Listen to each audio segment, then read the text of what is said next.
This is Apollo 8 coming to you live from the moon. The vast loneliness up here on the moon is awe-inspiring, and it makes you realize just what you have back there on Earth. The Earth from here is a grand oasis in the big vastness of space. Oh my God, look at that picture over there. There's the Earth coming up. Wow, is that pretty? You got a color film, Jim? Hand me a roll of color quick. Oh man, that's great. Where is it? Quick. Oh, I got it right. Oh, that's a beautiful shot.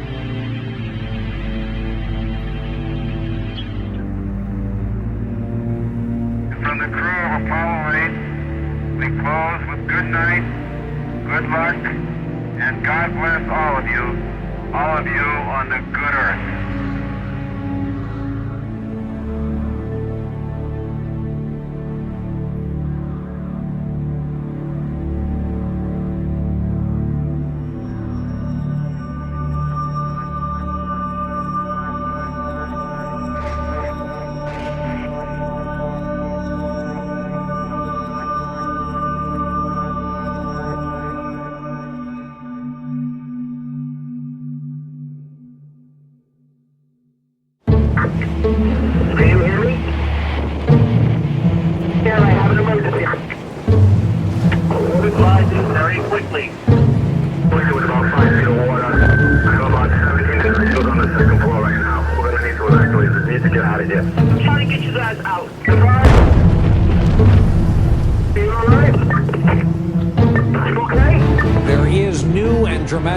Of what's happening to our world, and tonight we'll look at the impact already being felt. The red flags about extreme weather we've all endured together all across the globe. We are literally engaged in an unprecedented experiment with the one planet that we know of that can support life. We will respond to the threat of climate change, knowing that the failure to do so would betray our children and future generations. The big question mark is the future, of course, and a new kind of normal.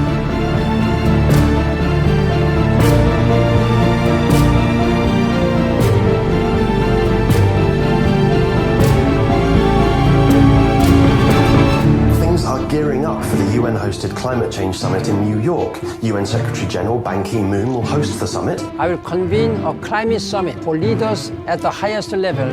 I urge political leaders of the world to prioritize their political energy on climate change. We have to get serious about bringing real commitments to the table for that summit. If things go business as usual, we will not live, we will die.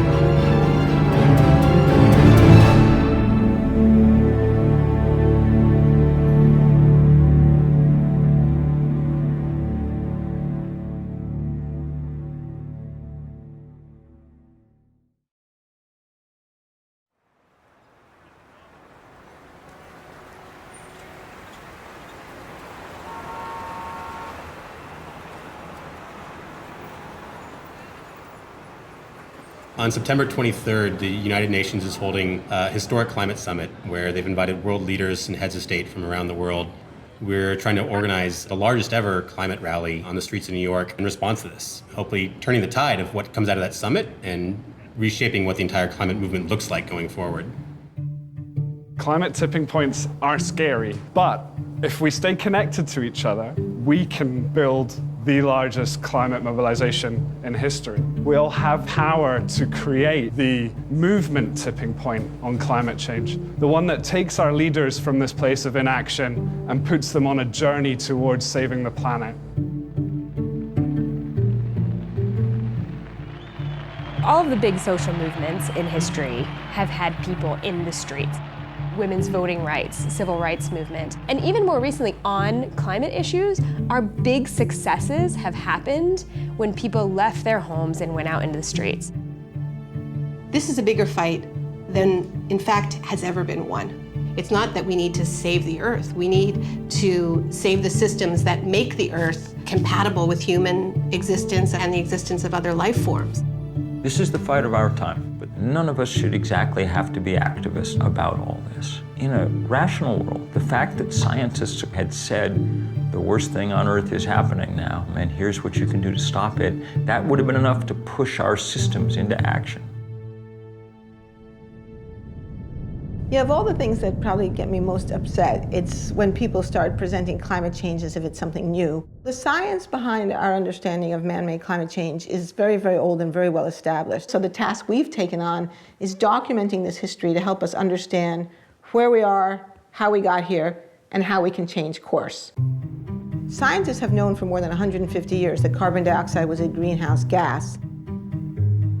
Fourier came up with this notion that there were gases in our atmosphere that allowed sunlight to pass through like a window, but then when sunlight bounced off the Earth's surface, they trapped the heat in, right? So you had now this establishment of what we now call the greenhouse effect.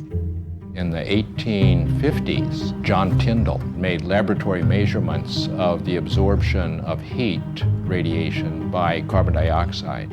And he concluded that if you change the CO2 in the atmosphere, it's going to affect the planetary energy balance.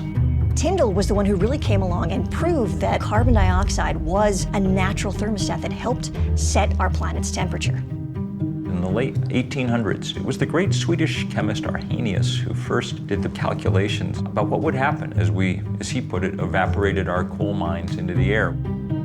But people didn't pay much attention to that in the 20th century because we were too busy figuring out cool new ways to burn fossil fuel. It was only in the late 1950s that we even bothered to measure to see if it was accumulating in the atmosphere. That instrument, which went up on the side of Mauna Loa in Hawaii, is the most important scientific instrument in the world. Beginning in 1959, it found that there was a steadily accumulating amount of CO2 in the atmosphere, the so-called Keeling curve. The Keeling curve is one of the most important pieces of scientific work of the 20th century that shows us that carbon dioxide has been rising continuously and systematically since the Industrial Revolution. Keeling didn't just show that there was an increase in carbon dioxide, he also pinpointed the source. And what Keeling showed so incredibly was that roughly 1 out of every 4 CO2 molecules in our atmosphere today were put there by us. Just a year ago, we passed 400 parts per million of carbon dioxide in the atmosphere. Now, the pre-industrial level was about 280 parts per million. So human society in the industrial era has raised the level of CO2 in the atmosphere by about 40%, and many people fear that before we're done, we're going to double it or even triple it. We're pumping CO2 into the atmosphere at a speed which we have never seen before in modern human history. We are absolutely racing into uncharted territory. In our lifetime, human beings left behind the Holocene, this 10,000-year period of benign climatic stability that coincides with the rise of human civilization. We have crossed a great threshold, and we stand on the edge of others. I remember when the Weather Channel was this kind of like nice, sleepy little station. Now it's like a horror show. The climate is being disrupted. That's not for next year or 1,000 years from now. That's happening right now. What all climate scientists will agree on is that the entire atmosphere has changed. All the atmospheric dynamics have changed. So every event that happens now is in the context of climate change, is different from how it would have been.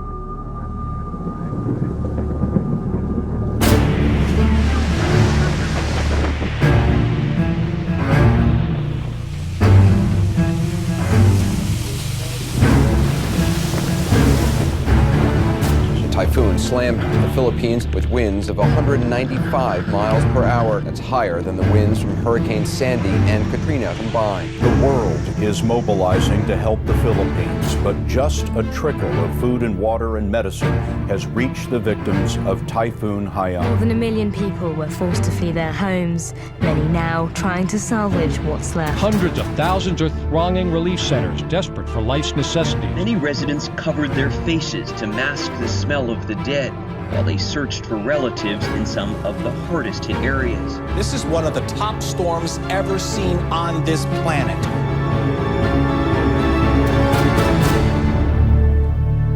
Mr. President, Your Excellency, what my country is going through as a result of this extreme climate event is madness.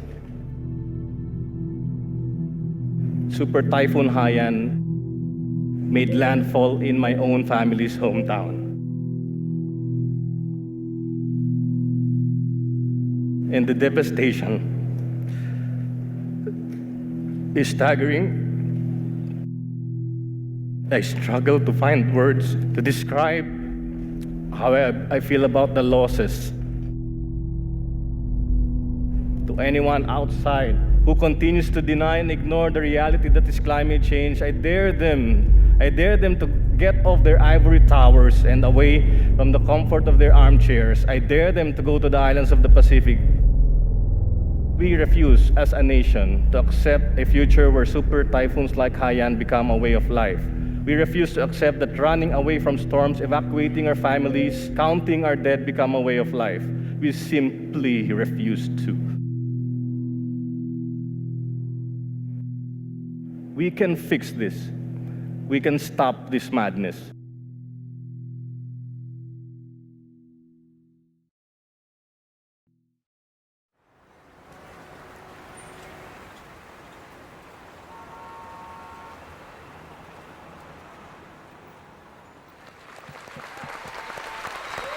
Hello. All right, folks, we know why we're here. We have 80 days starting tomorrow to pull off the largest climate march in history. It's really important for folks to remember that although climate change affects everyone, the impacts are not evenly distributed. And we're asking each one of these breakout groups, prioritize people of color, folks, because this is real, it's disproportionate, and it's time to bring it. They need to act on a binding global agreement to reduce greenhouse gases. We can do that and create jobs at the same time. Part of what we're doing is moving people from fossil fuels to the solutions and also presenting them with economic opportunities around the solution. The idea of who's going to be leading this march are the people in this room. This environmental issue is the singular issue of our time, of our day, that will determine how we live, where we live, and if we live. The most important tool that we have is our people power. There are already 325 groups, and that list is going to grow every single day. Whatever you're thinking about doing to help build this mobilization, rethink it and make it bigger, make it bolder. Our job is to make sure everybody hears about it, and then they'll get there. They'll get there. That's our job.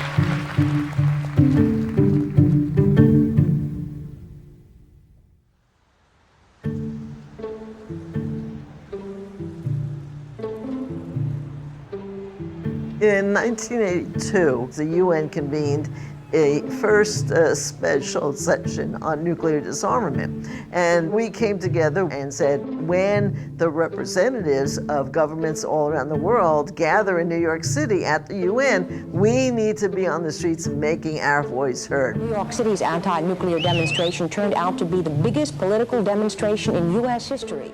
It was, and still to this date, is the largest single gathering, if you will, of people in this country.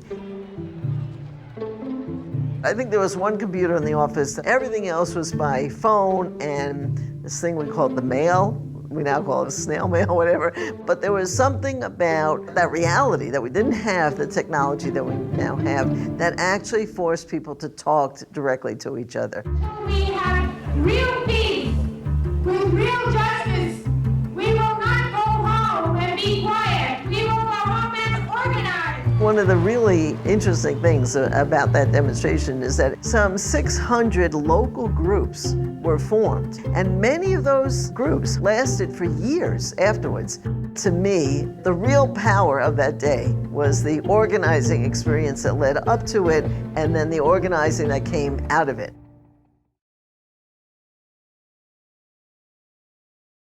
Some experts are saying now that the whole world is heating up because of a global greenhouse effect. Scientists had been saying for a long time that climate change might occur, but 1988 is the year when Jim Hansen and his team at NASA say, both in the scientific peer-reviewed literature and in public, that it's actually happening. The changes in atmospheric composition that humans were making was going to have a big impact on the Earth's climate. The greenhouse effect has been detected, and it is changing our climate now. Hansen's testimony was reported on the front page of the New York Times, and there was actually a bill introduced into Congress, the National Energy Policy Act, to immediately begin to phase out the use of fossil fuels in order to prevent disruptive climate change. And of course, that was supported by the creation of the IPCC, the Intergovernmental Panel on Climate Change, that year. So there was political momentum, there was scientific momentum, there was strong scientific evidence, there was media attention, and then the whole thing kind of fell apart. The Earth Summit, a 12-day, 178-nation conference on the environment, began today in Rio de Janeiro. Battle lines are already drawn between the haves and the have-nots. So far, all the agreements are non-binding, requiring no specific action on the environment. As time has gone on, the scientific warnings keep intensifying, and yet there has been no effective political response. All political efforts to get a handle on this issue have essentially failed. I am the one that is burdened with finding the balance between sound environmental practice on the one hand and jobs for American families on the other. The agreement hammered out in Kyoto, Japan, requires industrialized nations to make substantial cuts in greenhouse gas emissions. The United States actually never ratified the Kyoto Protocol, which is one reason it didn't work. President Bush ignited a storm of controversy when he decided to abandon the Kyoto Protocol, which sets caps on the emissions of greenhouse gases in developed nations. For nearly 2 weeks, the U.S. delegation had blocked proposal after proposal, draft after draft, refusing to even discuss mandatory cuts in greenhouse emissions. Now we switch to the big climate conference going on in Copenhagen. Today, developing countries made themselves heard. People are dying. Led by Africa, 135 nations, including India and China, staged a 5-hour boycott, angry over what they say are insufficient carbon cuts proposed by the world's rich countries. If Hollywood had been writing the story, you know, it all would have come right in the end, and all the nations would have pledged their best effort. And nothing like that happened. The thing was a fiasco, a failure. The frustrations of the last 10 days explode on the streets of Copenhagen. Outside the Bella Center, where negotiators still haven't reached a climate agreement, 2,500 protesters try to storm the hall to make an impact. Nothing happened because the fossil fuel industry was still strong enough to scare nations into avoiding the issue. What happened in Copenhagen for a lot of people was this realization no leader was coming to save us. We have to be strong enough to scare our national leaders into doing the right thing in New York City in September. If we can demonstrate that, then better things will happen in Paris than happened in Copenhagen. These things are not separate moments in time. This is all part of one string, and what we're fighting towards in Paris is highly dependent on what happens in September. This is going to have to be the fight of our lives.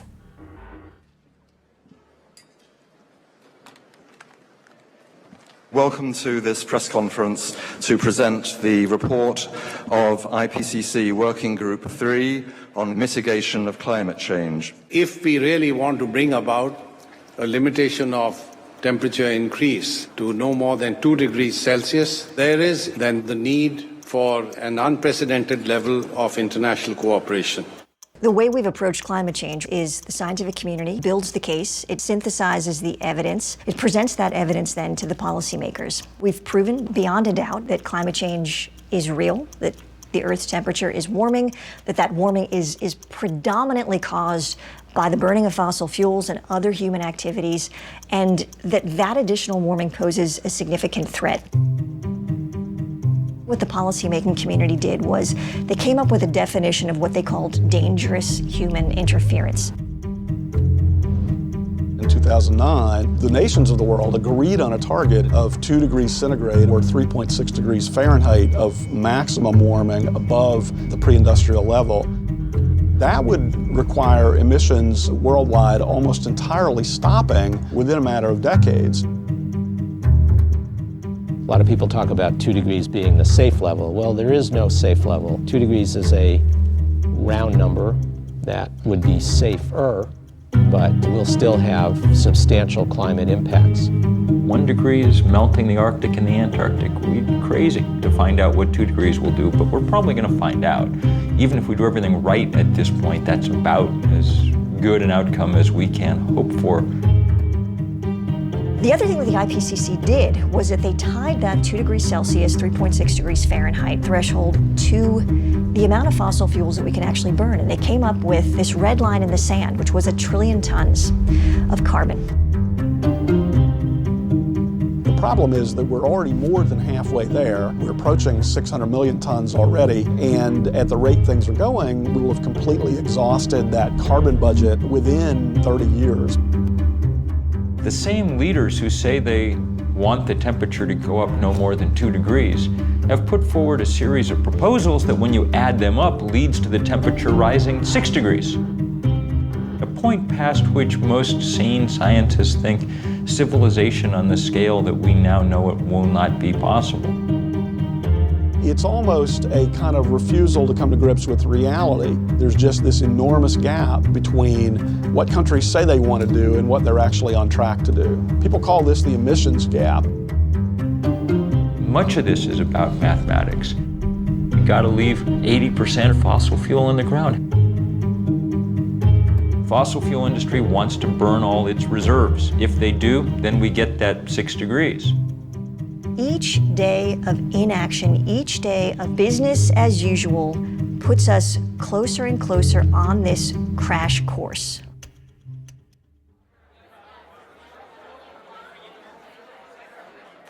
We're 2 months out from this demo. Obviously, we all know in this room a tremendous amount of work is happening every day, getting the word out, organizing people, mobilizing people. At this point, every day counts. And every day when we miss an opportunity, it's gone. Because it's not just a one-day march, it's our long-term ability to build a strong climate movement that we need to invest in. So being inclusive to us is really about multiple things, but recognizing that we live in a society where there's privilege, there are inequities. In order to address the climate crisis, we have to first address those inequities. That will allow us to then bring a movement strong enough to address the global ecological crisis. If you think for a second about this, there was this just layer of stuff under the ground, got put there at a specific time in a specific way, and it just captured millennia of solar energy. And we just happened upon it. It's like if you were just walking around and then like, oh, you put something in the ground, there's just millions of dollar bills down there, just like pulling them out. Everything about what we do and who we are and how we live is dependent upon the fact that we just found this stuff sitting there. And that stuff said, oh, you don't have to have everyone working in the fields all the time. You can have cities, you can have cars, you can have iPhones. And the way I view it is, as incredible as that stuff is, we've been paying this price on it the whole time, right? And there's this clock running. The classic market failure is negative environmental externalities. That's just jargon for you're not paying the full costs of the fossil fuels that you burn. The racket that the fossil fuel industry has run is to take costs of its product and export them to the public. Think about, the litany of impacts from sea level rise, ocean acidification, the collapse of ecosystems that we rely on for food, water availability. These things are really expensive. When you have huge wildfires, it costs a lot of money. All of those costs are being dumped onto us as a society and not being paid by people who are polluting. These big, massive polluters get to dump megatons of carbon in the atmosphere for free. You can't pollute for free. If you litter, you get a fine. That makes coal and oil and other fossil fuels more competitive against solar and wind and other sources than they deserve to be. Behind the environmental problems that carbon pollution causes and behind the economic problems is a political problem that a very small group of very powerful special interests have exerted very rough control over the political establishment. We're up against the fossil fuel lobby that has complete access to the political class and the ability to bribe through legal means and blackmail through the use of attack ads and so on. Even people who oppose them have trouble opposing them too strongly because they're in some ways economically dependent on them. Right now, we have a monopoly control by big carbon polluters. They grant themselves subsidy after subsidy. Think about this. How much money does the Pentagon spend helping big private oil companies get their for-profit products from the Middle East here? About half the Pentagon's budget is just helping Chevron and Shell and Exxon get their for-profit product here. What if they had to pay for that service? How much would gas cost then? Plus, they also get all kind of tax breaks and other kind of loopholes. They're in a system based on a grow or die ethic. But rather than respond to the climate crisis by scaling back, they're doubling down through fracking, through tar sands oil, through coal exports, mountaintop removal. They have become more brazen. It's a rogue industry. It's an industry whose business plan is followed to the letter will wreck the planet.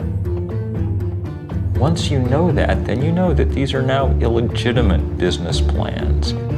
We have to figure out how to disassociate ourselves with them. And that is beginning to happen all over the world.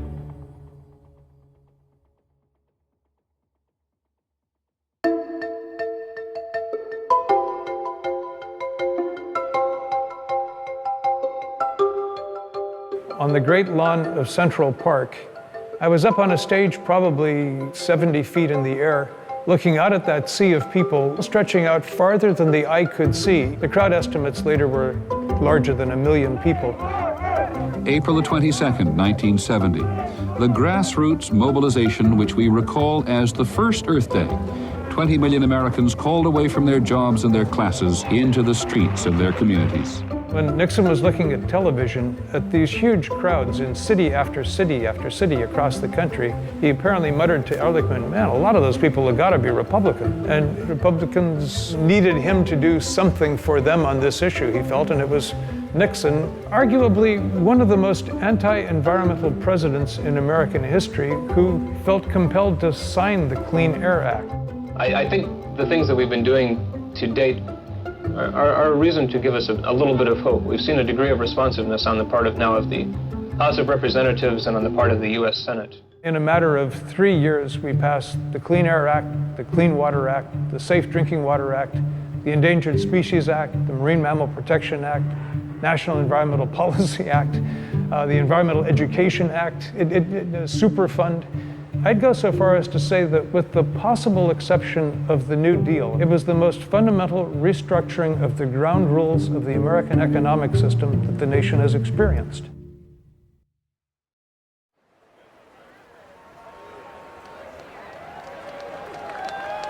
All right, folks, we are 50 days away from the largest climate march in history. Are y'all ready? Yeah! This is not just about the environment. It's about the community. It's about public health. It's about jobs. It's about justice. It was labor that got this city up and moving. Yes! Yes! And it'll be labor that continues to move this city. We are the community. Are we not the community? Yeah!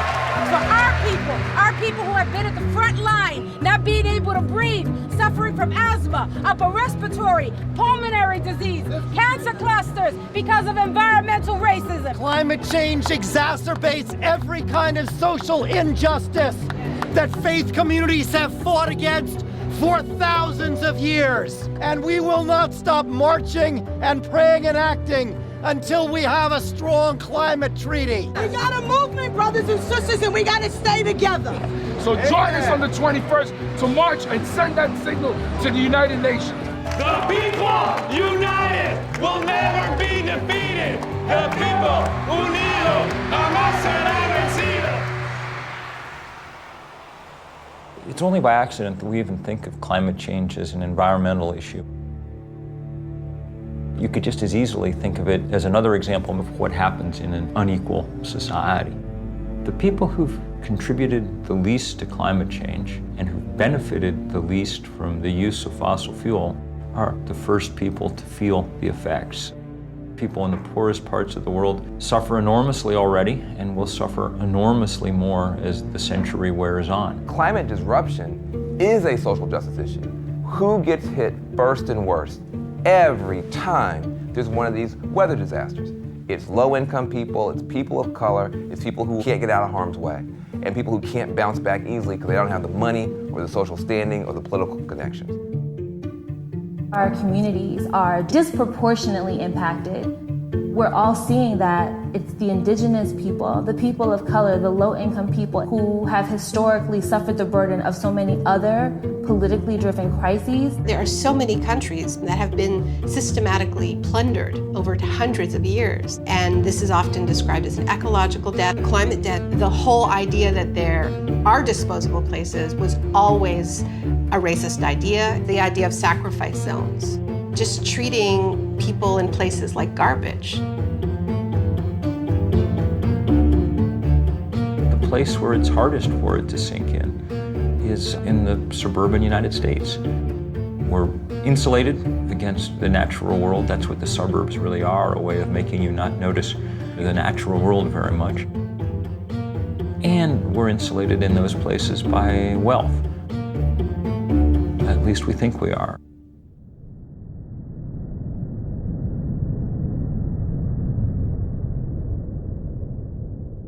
Scientists are screaming from the rooftops about us avoiding going over a 2-degree rise in the temperature of the planet. Why are they so worried about that?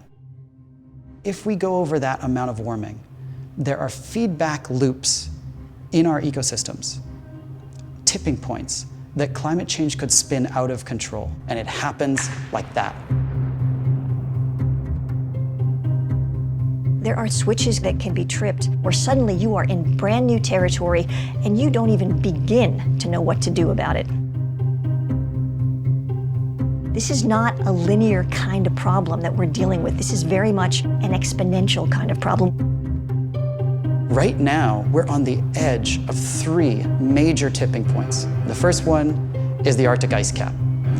That ice cap's like a mirror. It reflects the sun's light off of the Earth and keeps it from warming us up. But as it melts, you get a smaller mirror, which means a warmer Earth, which means more melting, which means more climate change. Another example is Arctic methane. We've got a gigantic amount of methane gas frozen into the tundra, and it is 50 times as toxic as CO2 is. It's CO2 on steroids. As it warms, and that methane gets released, it then causes global warming to get worse, which means it warms more, which means more methane released, which means worse warming, and all of that process spins out of control. Another example of a tipping point is ocean acidification. As you get more CO2 in the atmosphere, a lot of it actually is going into our oceans. And a lot of stuff, like plankton, can't live in that kind of acidified water. And plankton is the basis of the food chain. If the plankton die, we lose the whole ocean ecosystem. These kinds of feedback loops and tipping points are what keep me up at night, that we will hit one before we're able to turn things around. Even if we went cold turkey today because of the time lags in our climate system, we've already signed up for things that we can't see yet. We live in a razor-thin livable universe. Just a few kilometers below my feet, it's too hot to live. Just a few kilometers above my head, the air is too thin to breathe. It's not about a few more droughts and a few more storms. It's about a catastrophic shift in this fragile balance of our biosphere that threatens everything we love.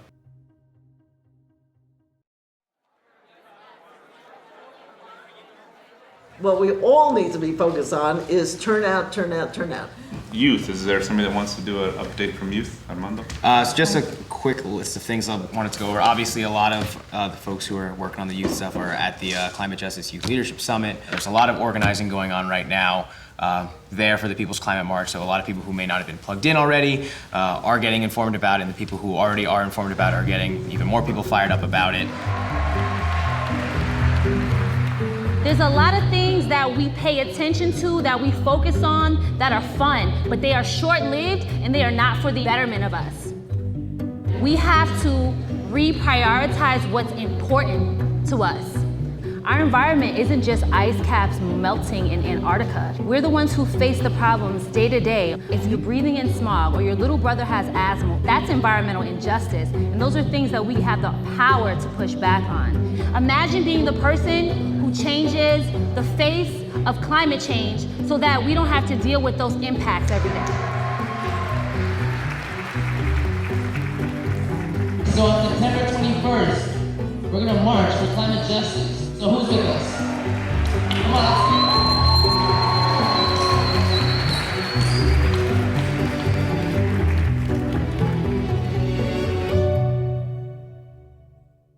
Okay, all right. Yes, we pull the fossil fuels out of the ground, we put them in the incinerator, they put the carbon in the sky, it warms the earth, lots of bad stuff's gonna happen, heat waves, extreme weather, floods. Okay, sure. But I mean, really, is that the thing I care about most? You know, there's all these other issues in my life that are more pressing. For someone who is engaged in a struggle for a higher minimum wage or worries about healthcare, it's understandable that these molecules floating around the air seem invisible and abstract. Humans have this thing that we call a finite pool of worry. You've got your mortgage you've got to pay, you've got your kids you've got to take care of, and they tend to be more immediate.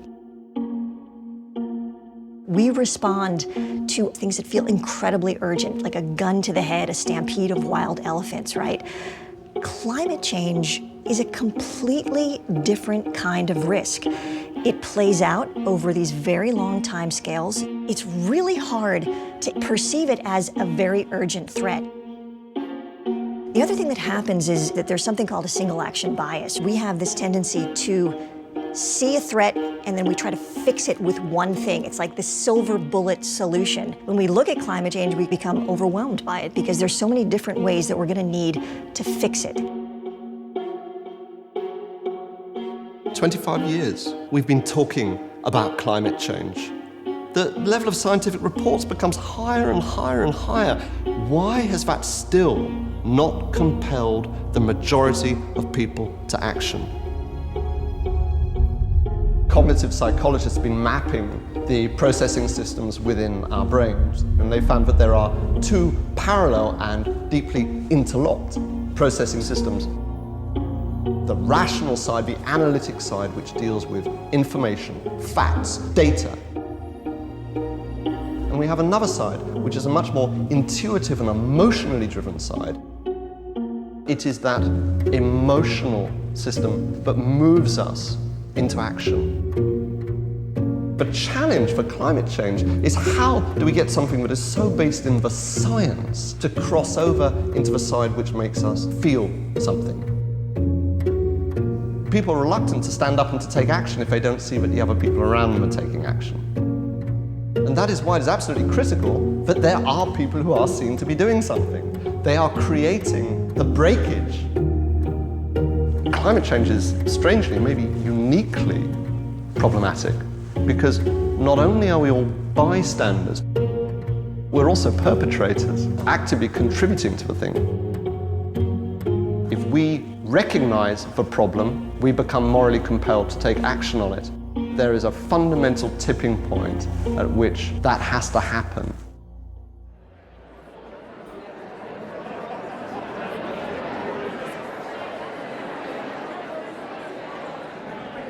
Change doesn't happen because people decide to stay home and click like on Facebook. Change happens because people like you and I decide to get involved. We didn't want to leave it to world leaders. Their track record is not very good in dealing with this question.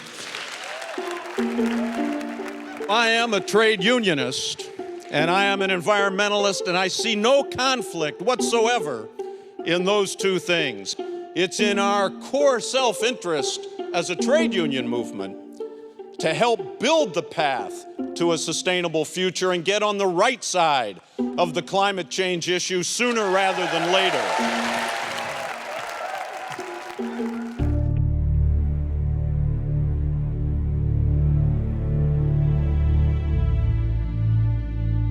Normally it takes a long time to switch energy sources, 50, 60 years to go from wood to coal, coal to oil and gas. We lack 50, 60 years. The reason we want to get off of fossil fuels now is because we have to protect our way of life. We need a vision for what the post-carbon economy looks like that is inspiring enough and delivers enough in terms of jobs, in terms of new opportunities, in terms of better health. It has to be exciting. There are many more jobs available to people who are going to be building wind turbines, retrofitting houses so they waste less energy. Solar panels have to be installed by a person. That person has to go to your home. There's no way to outsource putting that solar panel onto a roof. A 100% renewable economy is within our grasp. It's economically and technologically possible. It's not something that we need to keep researching, because it's always off in the distance. No, it's here. It's a question of political will.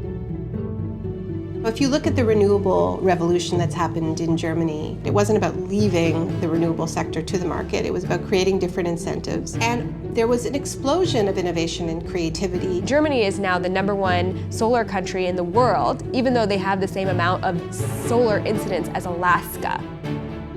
Can we do it? Can we take the power that has been highly centralized and highly focused and controlled by very few hands, and it is not an accident that very few hands controlling power in the sense of electricity leads to very few hands controlling power in the sense of political power. We are going to try a global experiment that is going to be the most difficult thing human beings have ever done, which is to rip those two apart, which means we are democratizing power in both senses of the word.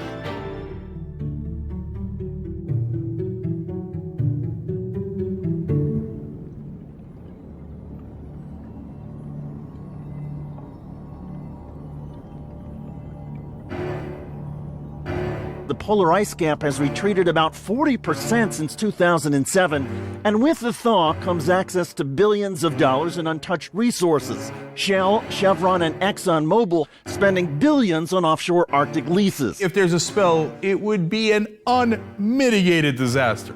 Fossil fuel companies have to increase their reserves every year. The easy stuff is gone, so they have to go after the dirtiest, the highest risk forms of fossil fuel available. Fracking involves millions of gallons of sand, water, and toxic chemicals blasted deep into the earth. Some chemicals are leaking into drinking water. There's also the leaking of a dangerous greenhouse gas into the atmosphere, methane. A Canadian company called TransCanada wants to build the Keystone XL pipeline. The proposed pipeline would deliver tar sands oil from Canada to refineries in Texas. Environmental groups concerned about the contamination of the groundwater. Another oil cleanup underway following a leak in a pipeline. Keystone XL would make us more reliant on the dirtiest source of fuel currently available.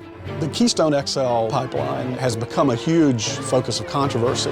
An estimated 2,000 environmental activists from across the continent plan to gather in Washington, D.C. to launch a 2-week protest. It has become a symbol. The climate activists are using it to sort of sharpen their teeth, you might say, and learn how to do hand-to-hand political combat over climate issues. You know what's so fascinating about this whole Keystone thing is that was supposed to be a wedge. And instead, it's been turned upside down. Now it's actually a base that is lining up constituency after constituency together. Something extraordinary and unexpected has backfired out of the ambition of the fossil fuel companies. They've built a movement by mistake. Today we act! Today we send a message to them and everybody else. We are taking back our futures! One of the tools that came into play was peaceful civil disobedience to show the moral urgency of these problems, that this was the crisis of our time.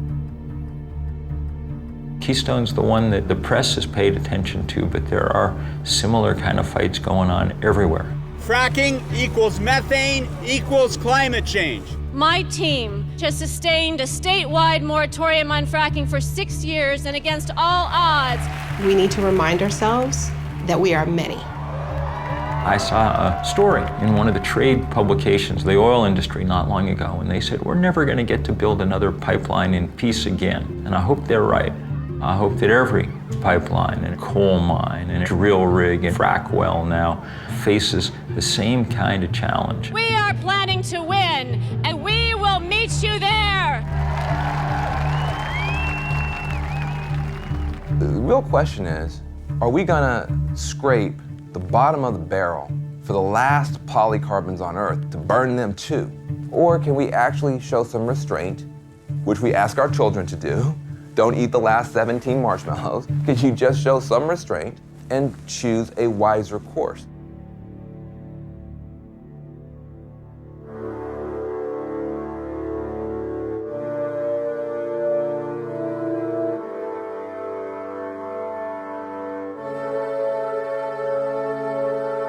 As scientists, we study this out of this fascination and kind of awe of this whole system that we call home. We are on this planet that is so perfectly built to sustain life. We got so lucky. And then you begin to think, what do you do with this knowledge, this unbearable, incredibly depressing knowledge? That the decision to burn fossil fuels was a decision that had tremendous downside risks that we didn't realize immediately. When I read a climate science article that talks about mid-century projections, what I read is what's going to happen when my kid is 40. That's what I see on the page. And for me, it is absolutely my responsibility then to do whatever it takes to protect my child. Alice Walker says that resistance is the secret of joy. And I don't know if it's the secret of joy, but I know it is definitely the secret of staving off depression. The reality we're facing is very grave. So how do you not get depressed about it? Well, one way you don't get depressed is by work. Things change for lots of different reasons. There's all kinds of dynamics, but one central element is people being in the streets. All of us must stand up together and say, no more. We live in a culture that doesn't tell us our own history, doesn't tell us the history of social movement wins. And the times in our past when masses of people have taken the wheel of history and turned it. Hundreds of thousands, millions of people have taken to the streets, and that has mattered. And so right now, we are 72 hours out from that moment in the history of the climate movement. It was only 1% of Americans that ever took part in a civil rights demonstration, but they were able to change our society enough to stand up to those powers that be. I think this march will go down as one of the greatest, if not the greatest, demonstrations for freedom and human dignity ever held in the United States.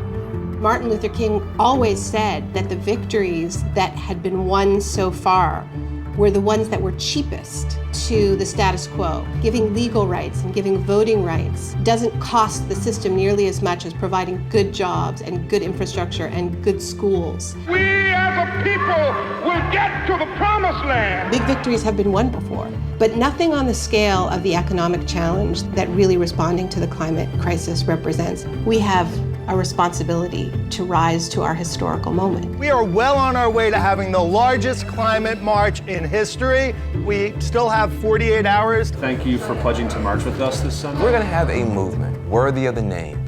Solidarity among all these different causes needs to be the foremost principle. There are over 1,000 organizations that are part of this. It's this broad and powerful spectrum of allies that has the political weight to move the dial on this. If we can just push this to a point where there is a social tipping point.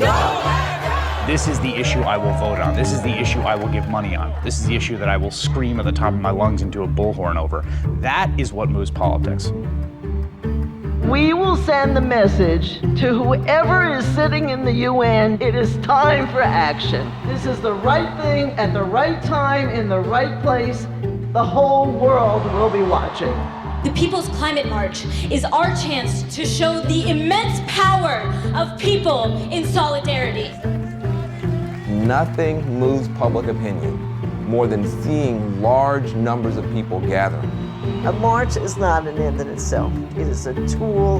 In my heart of hearts, I know that this People's Climate March in September will serve to deepen this movement. I will be there in New York, September 21st. There is no replacement, even in the digital age, for human bodies next to each other, standing as one, hearts beating as one, voices raised as one, making a political demand. If you don't fight for what you want, you deserve what you get.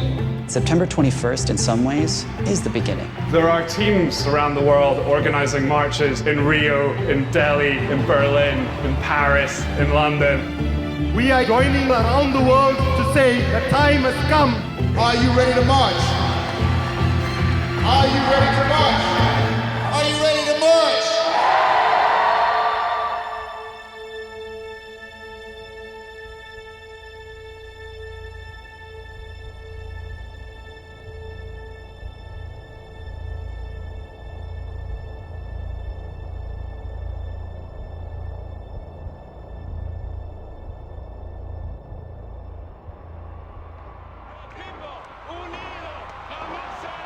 People turned up in droves Sunday to participate in New York's People's Climate March. Over 400,000 protesters marched through Midtown Manhattan to raise awareness about climate change and the need to regulate carbon emissions. More than 1,500 groups took part in the march, including scientists, nurses, labor unions, and members of 34 different religious denominations. The largest climate action march in history.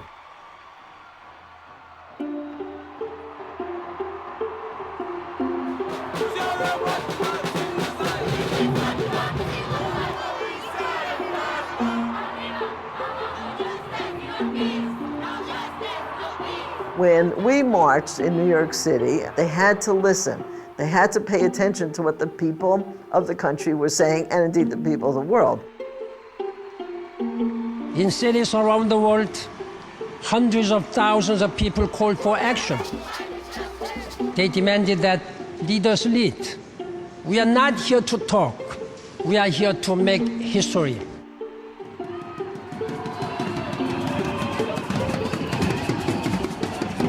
The entire world has to take in that there is this set of citizens committed to this cause, and that alters the trajectory of politics. You can't undo the day after something like that happens. This is the most urgent of times and the most urgent of messages. The people made their voices heard on Sunday around the world, and the momentum will not stop.